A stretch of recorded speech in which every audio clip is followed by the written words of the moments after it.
आज हम सभी आपके 11th क्लास की एनसीईआरटी के पद्य खंड में कबीर दास जी से अध्ययन प्रारंभ करते हैं।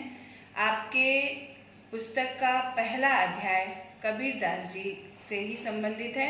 उनके 2 पद हमारे कोर्स में दिए गए हैं, लेकिन कबीर दास जी के पदों को पढ़ने से पहले हम उनके व्यक्तिगत जीवन, उनकी साहित्यिक उपलब्धियों तथा उनकी भाषा शैली और उनकी साहित्यिक विशेषताओं पर एक हल्की सी चर्चा कर लेना उपयुक्त समझते हैं, क्योंकि किसी भी कवि के या उसकी विचारधारा का अध्ययन करने से पूर्व हमें उसकी पृष्ठभूमि और उसकी विचारधारा का स्वरूप जान लेना अति आवश्यक होता है, क्योंकि बिना उसकी चिंतन शैली, उनके विचार विनिमय के जो क्षेत्र हैं उनको जाने बिना किसी भी कवि की रचनाओं को पढ़ना बहुत ही तर्कसंगत नहीं रहता है। आइए हम सभी पढ़ते हैं कबीर दास जी के बारे में। कबीर दास जी का जन्म 1399 में काशी में हुआ था। कबीर दास जी के जन्म के पश्चात ही उनको लहरतारा नामक स्थान पर एक तालाब में फेंक दिया गया था, जिससे नीरू और नीमा नामक एक जुलाहे दंपत्ति ने लहरतारा नामक तालाब के किनारे से उनको प्राप्त किया था। इसलिए चूंकि उनके माता पिता का असली नाम नहीं विदित है, परंतु उनका पालन पोषण नीरू तथा नीमा नामक एक जुलाहे दंपत्ति ने किया था, इसलिए वो माता पिता के रूप में वही जाने जाते हैं। क्योंकि कबीर दास जी के बारे में जो कुछ भी हम पढ़ते हैं, जानते हैं, प्रायः जनश्रुतियों के आधार पर ही है। इसलिए उन्होंने कहीं कहीं उनकी कविताओं में कुछ उद्धरण या उल्लेख प्राप्त हो जाते हैं, जिससे हमें उनके जीवन पर के बारे में जानने का अवसर मिलता है। एक जगह उन्होंने लिखा है, काशी में हम प्रगट भये रामानंद चेताए। इसी दोहे से हम जान सकते हैं कि उनके गुरु का नाम रामानंद था। कबीर दास जी ने अपने संपूर्ण व्यवहारिक धर्म, वेदांत सबकी शिक्षा रामानंद से प्राप्त की थी। उनकी रचनाएं 3 रचनाएं हैं, साखी, सबद और रमैनी। ये तीनों रचनाएं उनकी जनश्रुतियों पर आधारित है। चूंकि वो एक संत थे, एक स्थान से दूसरे स्थान तक भ्रमण करते रहते थे, भिन्न भिन्न भाषा भाषियों के संपर्क में आते थे, भिन्न भिन्न धर्मावलंबियों के संपर्क में आते थे, और उनके निकट संपर्क से उनके सिद्धांतों के बारे में, उनके धार्मिक आस्था एवं विश्वासों के बारे में, उनकी जीवन शैली के बारे में जो कुछ भी देखते, सुनते या मनन करते, उसी को वो अपने साहित्य में व्यवहारिक रूप में दोहों के रूप में उन्होंने व्यक्त किया है। कबीर दास जी की भाषा का प्रश्न आने पर कबीर दास जी की भाषा के संदर्भ में हम देखते हैं कि किसी एक भाषा को कबीर दास जी की भाषा कहना तर्कसंगत नहीं होगा, क्योंकि कबीर दास जी की भाषा में ढेर सारी भाषाओं के शब्दों का मिला जुला प्रयोग देखने को मिलता है। इसीलिए उनकी भाषा को विभिन्न आलोचकों ने पंचमेल खिचड़ी कहा है। डॉक्टर हजारी प्रसाद द्विवेदी एक प्रसिद्ध आलोचक जो रहते, उन्होंने तो कबीर दास जी को एक वाणी का डिक्टेटर तक कहा है। उनका कहना है कि कबीर दास जी जो कुछ कहना चाहते थे, अगर सीधे शब्दों में बन पड़ा तो सीधे शब्दों में, अन्यथा दरेरा दे करके निकल जाते थे। अर्थात कबीर दास जी के पास शब्दों का इतना अथाह भंडार था, विभिन्न भाषाओं से मिले हुए शब्द इतने अधिक थे कि वो अपनी बात को प्रकट करने के लिए किसी भी भाषा के शब्द को प्रयोग में लाते थे। इसीलिए उनकी भाषा को सधुक्कड़ी भाषा या पंचमेल खिचड़ी कहते हैं। बच्चों, उनकी काव्यगत विशेषताओं पर एक हल्की सी चर्चा करते हैं। कबीर दास जी हिंदी साहित्य के एक ऐसे कवि हैं जिनको समाज सुधारक की संज्ञा दी जाती है। कबीर दास जी के दोहे हिंदू मुस्लिम दोनों धर्मों पर समान रूप से आक्षेप करते हैं। हमारे इन दोनों धर्मों में व्याप्त आडंबरों को, हमारी पूजा पद्धतियों को, हमारे समाज में व्याप्त अंधविश्वासों को उन्होंने अपनी लेखनी का विषय बनाया है। अन्य यहाँ तक कि उन्होंने अपने जीवन में बहुत से ऐसे कार्य किए जिसमें उन्होंने इन सामाजिक आडंबरों का विरोध प्रदर्शित किया है। आप जब उनके पदों को पढ़ेंगे तो आपको स्वयं समझ में आएगा कि वो एक ऐसे कवि थे जिन्होंने किसी एक संप्रदाय की आलोचना नहीं की है, वरन सभी संप्रदायों में जो कुछ भी खामियां थी, जो बुराइयां थी या जो आडंबर थे, उन पर करारी चोट की है। इसीलिए कबीरदास जी कहते हैं कि तू कहता कागज की लेखी, मैं कहता आखिन की देखी। अर्थात कबीरदास जी के साहित्य में उन्होंने जो कुछ भी लिखा है वो उनका आंखों से देखा हुआ है। वो बहुत पढ़े लिखे नहीं थे, इसलिए उन्होंने अपने साहित्य में जो कुछ भी प्रस्तुत किया है वो अनुभव से प्राप्त है, अनुभवजन्य है। वो एक संत की भांति, एक साधु सन्यासी की भांति एक स्थान से दूसरे स्थान तक विचरण करते थे और विचरण के दौरान जिन लोगों के संपर्क में आते थे उनके बारे में जो कुछ भी देखा, सुना, जाना, उनके विश्वास के बारे में, उनकी आस्था के बारे में, उनकी सोच के बारे में और जो कुछ भी उन्होंने अनुभव किया उसको अपने साहित्य का वर्ण विषय बनाया। इसीलिए उन्होंने एक जगह उल्लेख किया है कि तू कहता कागज की लेखी, यानी तुमने धर्म ग्रंथों, विभिन्न प्रकार के ग्रंथों का अध्ययन किया होगा, परंतु मैं जो कहता हूँ, मैं कहता आखिन की देखी। मैंने जो अपनी आंखों से देखा है, जो अनुभव किया है, जो सुना है, उसका वह वर्णन अपने साहित्य में करता हूँ। तो उनकी तीनों साहित्य, साखी, सबद और रामायणी, लोक जीवन से बहुत ही निकटता से जुड़े हुए हैं और लोक जीवन में जुड़े हुए प्रसंगों को उन्होंने अपने काव्य का वर्ण विषय बनाया है। इसके साथ ही कबीर का पूरा जीवन आडंबरों पर चोट करने के लिए ही, जैसे मानो उन्होंने आडंबरों को समाप्त करने के लिए ही जन्म लिया हो।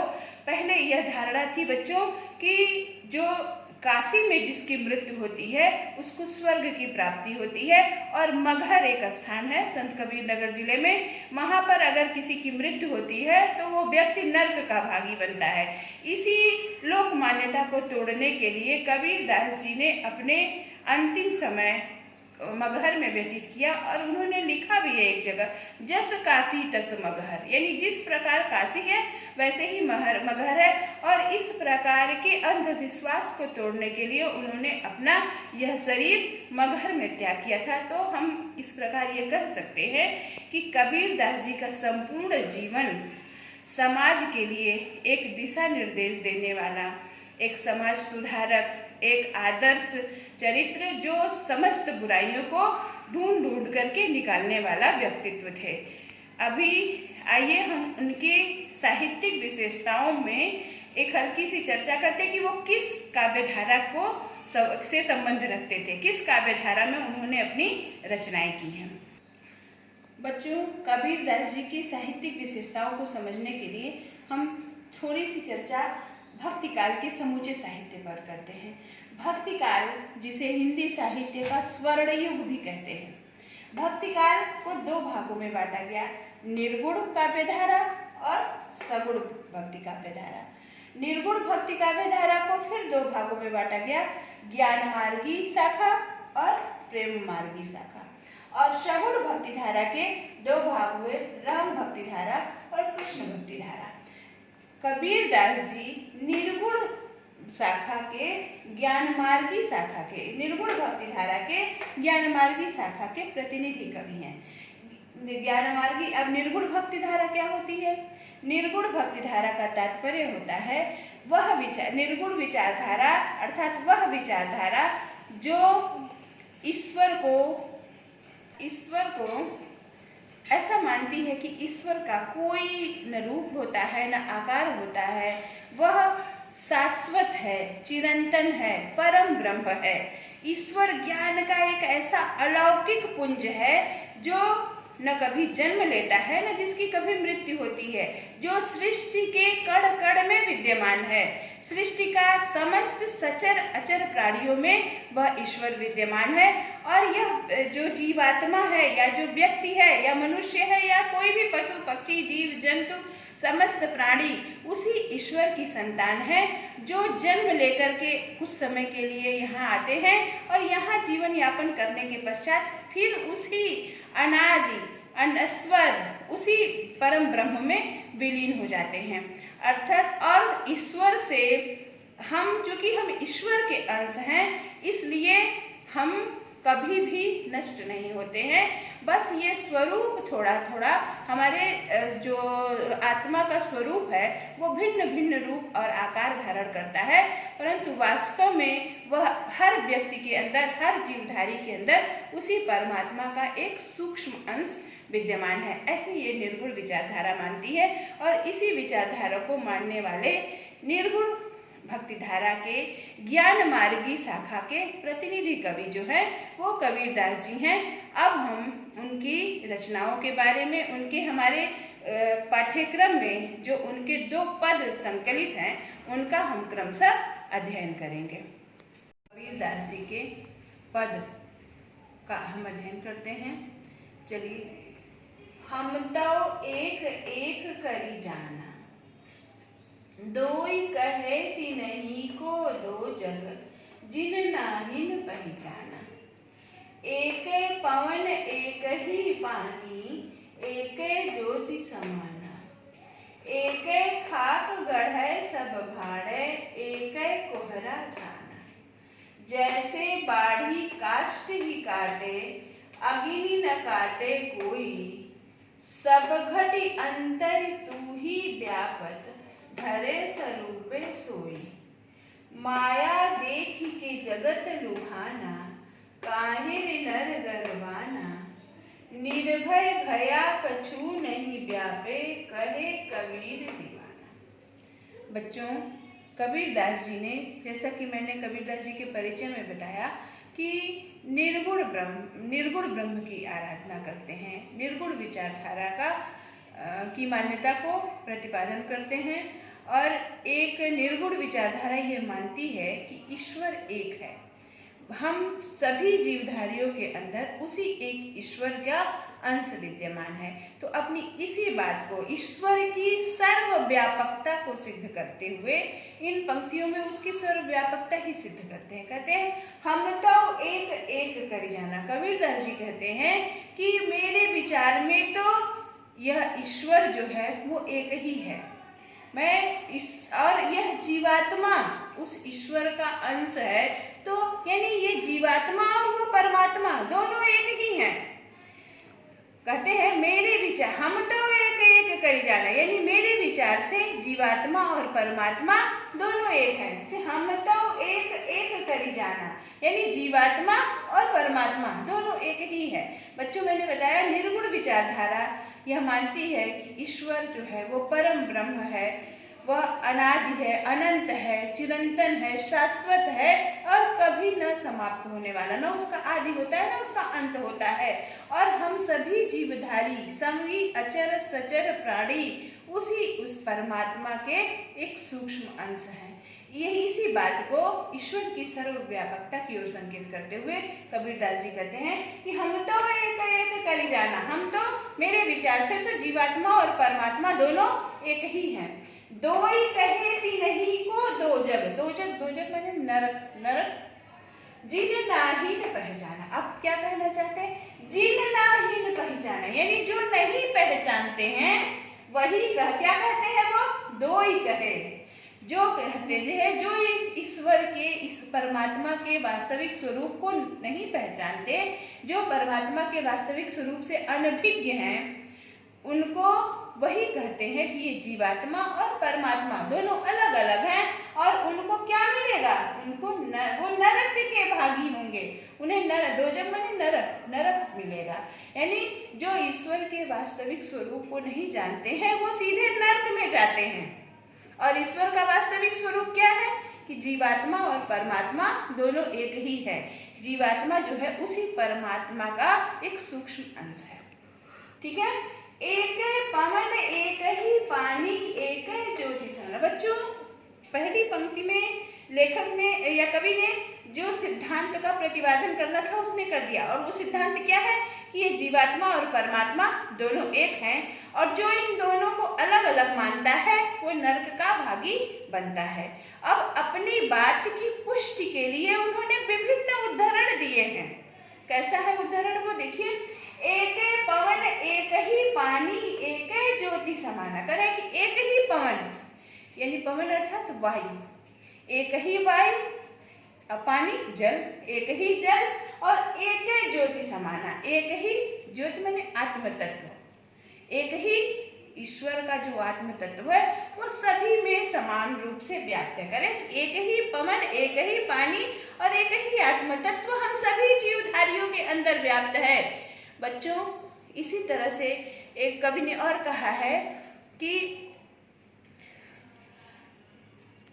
क्षिति जल पावक गगन समीरा पंच तत्व मिली बना शरीर। यानी क्षिति जल धरती आकाश, क्षिति जल पावक अग्नि और वायु और इन्हीं पांच तत्वों से मिलकर के ये शरीर बना हुआ है। तो वही बात यहाँ ये भी कहते हैं कि एक ही पवन एक ही पानी एक ज्योति, यानी समस्त जीवधारियों में एक ही वायु एक ही जल और एक ही आत्म तत्व विद्यमान है।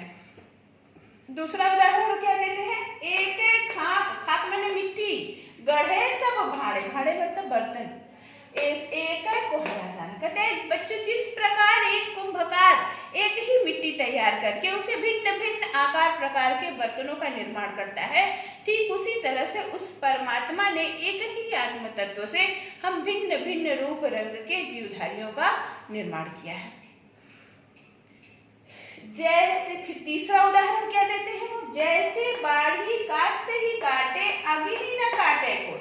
कहते जिस प्रकार बाढ़ी अर्थात बढ़ई, बढ़ई जो है काष्ठ, काष्ठ मतलब लकड़ी, लकड़ी को तो काट सकता है परंतु जैसे बाढ़ी काष्ठ ही काटे अग्नि न काटे कोई, यानी बढ़ई लकड़ी को तो काट सकता है परंतु उसमें विद्यमान अग्नि को नहीं काट सकता। यानी ये व्यक्ति का ये शरीर तो नष्ट हो सकता है परंतु इसमें विद्यमान जो आत्म तत्व है वो कभी नष्ट नहीं हो सकता। फिर कहते हैं सब घट अंतर तू ही व्यापक। ठीक उसी प्रकार से सभी जीव घट घट में यानी हर प्राणी में तुम ही व्याप्त हो, यानी वह परमात्मा ही व्याप्त है। धरे स्वरूपे सो, यानी भिन्न भिन्न स्वरूप धारण करके हर जीवधारी में उसी परमात्मा का अंश विद्यमान है। और अब बच्चों जब आप ये प्रश्न मन में होगा कि जब हमारे अंदर ईश्वर का अंश विद्यमान है तो हम ईश्वर को क्यों भूल जाते हैं। बच्चों उसके लिए भी कबीरदास जी ने कहा कि माया के कारण, माया देख के जगत लुभाना, ये जो माया मोह का बंधन है इसके कारण हम अपने वास्तविक स्वरूप को भूल जाते हैं और हम ईश्वर को बाह्य जगत में ढूंढते हैं जबकि ईश्वर हमारी अंतरात्मा में विद्यमान है। कहते माया देख के जगत लुभाना काहे नर गर्वाना। गर्वाना यानी किस चीज पर तुम गर्व कर रहे हो। हे मनुष्य तुम माया मोह के कारण उस ईश्वर के अस्तित्व को भूले हुए हो, तुम किस चीज पर गर्व कर रहे हो। कहते निर्भय भया कछु नहीं व्यापे कहे कबीर दी। कहते निर्भय होकर के जीवन यापन करो, कछु नहीं व्यापे, यानी जब तुम निर्भय होकर के जीवन यापन करोगे तो तुम्हें कहे निर्भय भया कछु नहीं व्यापे कहे कबीर दीवान। कबीरदास जी कहते हैं कि मैं तो इस मानवता का एक दीवाना हूँ। मैं ये आपको संदेश देना चाहता हूँ कि निर्भय होकर के मोह माया के बंधनों से मुक्त होकर के जीवन यापन करो। तुम ईश्वर के अंश हो, एक न एक दिन तुम उस ईश्वर के पास तुम्हें पहुंच जाना है। तो बच्चों पूरे पद में कबीरदास जी ने एक बात कही, ईश्वर सर्वशक्तिमान है और सर्वव्यापक है, सभी जगह वही ईश्वर विद्यमान है। उस ईश्वर, हम सभी जीवधारी उसी ईश्वर के सूक्ष्म अंश हैं। और कहते हैं हम तो एक करी जाना, मैं तो जानता हूँ ये जो जीवात्मा मनुष्य अर्थात सभी जीवधारी जीवात्मा और ईश्वर परमात्मा, यानी जीवात्मा और परमात्मा दोनों एक हैं। जो व्यक्ति इन दोनों को अलग अलग मानता है वो अज्ञानी है और उसे क्या मिलेगा, दोजक नरक मिलेगा। दोजक का तात्पर्य होता है नरक। वो नरक जो ईश्वर के और जीवात्मा के इस संबंध को नहीं जान पाएगा, जो इनको अलग अलग मानता है, उसे नरक का भागी बनना पड़ता है, वो नरक को प्राप्त करता है। फिर कहते एक पवन एक ही पानी। फिर अपनी बात की पुष्टि के लिए क्या कहा कि जैसे क्षिति जल पावक गगन समीरा पंच तत्व मिली बना शरीरा, उसी तरह से वही बात ये भी कहते हैं। कहते एक पवन एक ही पानी एक ज्योति समाना, यानी एक ही जल एक ही वायु और एक ही आत्म तत्व जो उस परमात्मा का है, उसी से हम सभी जीवधारियों का निर्माण हुआ है। और फिर कहते हैं एक कुम्हार का उदाहरण देते हैं कि जिस प्रकार कुम्हार एक प्रकार की मिट्टी तैयार कर लेता है और उससे भिन्न भिन्न, बच्चों जैसे कुम्हार जो मिट्टी तैयार करता है, कोई कलश बनाता है, कोई दिया बनाता है, कोई कोसा बनाता है, कोई अलग अलग भिन्न भिन्न आकार प्रकार के बर्तन बनाता है। ठीक उसी प्रकार से उस जीवात्मा परमात्मा ने एक ही आत्म तत्व से मनुष्य बनाया, जीव जंतु पशु पक्षी जलचर थलचर नभचर सभी जीवधारियों का निर्माण किया और सभी में उसी परमात्मा का अंश है। यही बात कहते। और बढ़ई कहते क्या, मृत्यु जो है, जैसे जिस प्रकार बढ़ई लकड़ी को तो काट सकता है, जैसे बाढ़ी काष्ठ ही काटे अग्नि न काटे कोई। अग्नि क्या है, उस लकड़ी के अंदर विद्यमान है, लकड़ी का गुण है जलना। तो कह रहे जिस प्रकार बढ़ई लकड़ी को तो काट सकता है परंतु उसमें विद्यमान अग्नि को नहीं काट सकता, उसी प्रकार से ये हमारा शरीर नष्ट हो सकता है परंतु इसमें विद्यमान जो आत्म तत्व है वो कभी नष्ट नहीं हो सकता। और हम जब ईश्वर के इस वास्तविक स्वरूप को जो भूल चुके हैं, उसका मुख्य कारण कबीरदास जी ने माया को बताया है और कहा है कि हे मनुष्यों, हे जीवधारियों, माया मोह का परित्याग करके निर्भय होकर के जीवन यापन करो तो कभी भी तुम्हें किसी भी प्रकार के कष्ट को नहीं भोगना पड़ेगा। आइए अब हम इस पद में के शिल्प सौंदर्य पर प्रकाश डालते हैं। ईश्वर की सर्वव्यापकता का वर्णन। मैंने बताया संपूर्ण पद में ईश्वर को सर्वव्यापक बताया गया है। अनुप्रास तथा पुनरुक्ति प्रकाश अलंकार का प्रयोग, कुम्हार का ईश्वर के प्रतीक के रूप में वर्णन, इसके साथ ही कुम्हार को ईश्वर के प्रतीक के रूप ईश्वर के रूप में चित्रित किया है और मिट्टी से जो भिन्न भिन्न बर्तनों को बनाता है कुम्हार, वो जीवधारियों के प्रतीक के रूप में, यानी कुम्हार ईश्वर का प्रतीक है और बर्तन जीवधारियों का प्रतीक है।